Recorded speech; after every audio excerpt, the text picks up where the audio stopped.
Joining me now with reaction is Milwaukee County Sheriff David Clarke. Sheriff, welcome to the program. I want to ask, you have your finger on the pulse of what is happening right now. And I know that this is a local story, but it has spread far beyond New York City. Do you see this anti-cop rhetoric, this sentiment spreading outside of New York? Yes, I do, and it's happening here in Milwaukee, Wisconsin as well. Look, this is a national story now. I wish de Blasio would have taken a more conciliatory tone early on in this debate and discussion we were having. Instead, he chose divisive politics.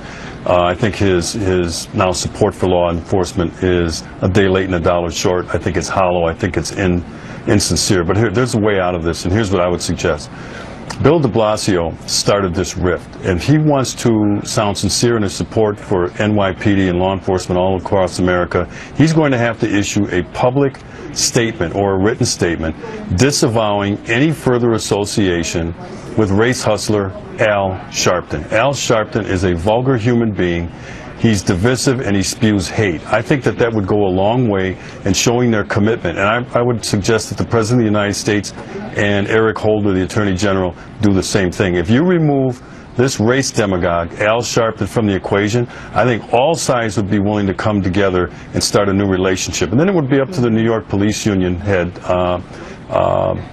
to put his best foot forward and try to start a new relationship. But short of that, I don't see this coming together very soon. And it's not only hurting the city of New York, but it's hurting America at large. You know, Sheriff, you say get rid of Al Sharpton, but when you look at the rhetoric coming from Bill de Blasio and Eric Holder, and even the president on race, because you remember Ferguson, when the president took to that podium, he basically elevated and put on the same moral equivalency the protesters and the cops. So some would argue, even if you get rid of Sharpton, the progressive wing of the Democratic Party has moved to be anti-police. I understand that, but I think that would be a good faith gesture. I think it would be a start. I didn't say it would solve this thing, and I know you're not saying that. However, you're correct. These individuals, the President of the United States, the Attorney General, and Bill de Blasio, created a pathway for this unjustified hatred toward law enforcement.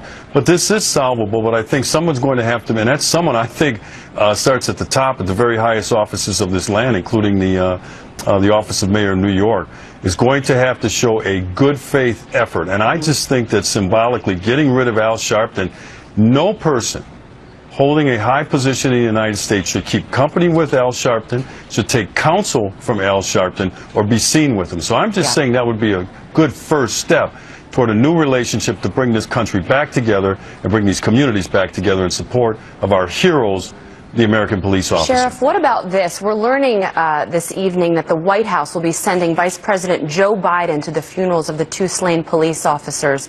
Is that enough? No, that's nowhere near enough. Again, they're just, they're playing small ball here. They know that Joe Biden has a decent relationship with law enforcement, but as a law enforcement officer of 37 years, I'm not going to allow them to pander to me by offering up Joe Biden to kind of bring this thing to a close. What they said about trashing the American police officer, trashing their honor, their commitment, their sacrifice, their service, trashing their integrity and reputation, and now they're going to trot out Joe Biden and think that all is going to be okay. It's not going to be. It's going to take more than that. So these individuals are going to have to realize Joe Biden is not going to be enough. Also, Sheriff, I want to follow up. Earlier in the block, you said that you're already starting to see the anti-cop sentiment spread, even in Milwaukee County. How so? Well, we had a police shooting here about 8 months ago, and it led to a division in this community. And then on the heels of that, you had the Ferguson, Missouri incident, and then you had the incident in New York, and then an officer slain in Florida, two of New York's finest slain over the weekend.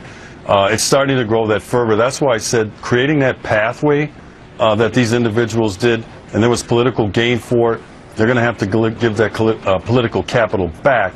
And so I think that unless we do something real tangible here, this is going to continue. It's not just destructive for the city of New York. It's not just destructive for Milwaukee and Ferguson, but every city in the United States of America, because the entire profession of policing has been trashed by these individuals, and they're going to have to take the first step. And it can't be some symbolic one like offering up Joe Biden. That's not going to get it done. Such a good point, Sheriff. You know, New York is a microcosm for the rest of the nation, and it is driving the news cycle right now, this story. So we'll be watching it closely, and hopefully it doesn't spread, but as you point out, it's a big risk that it will. Sheriff Clarke, thank you.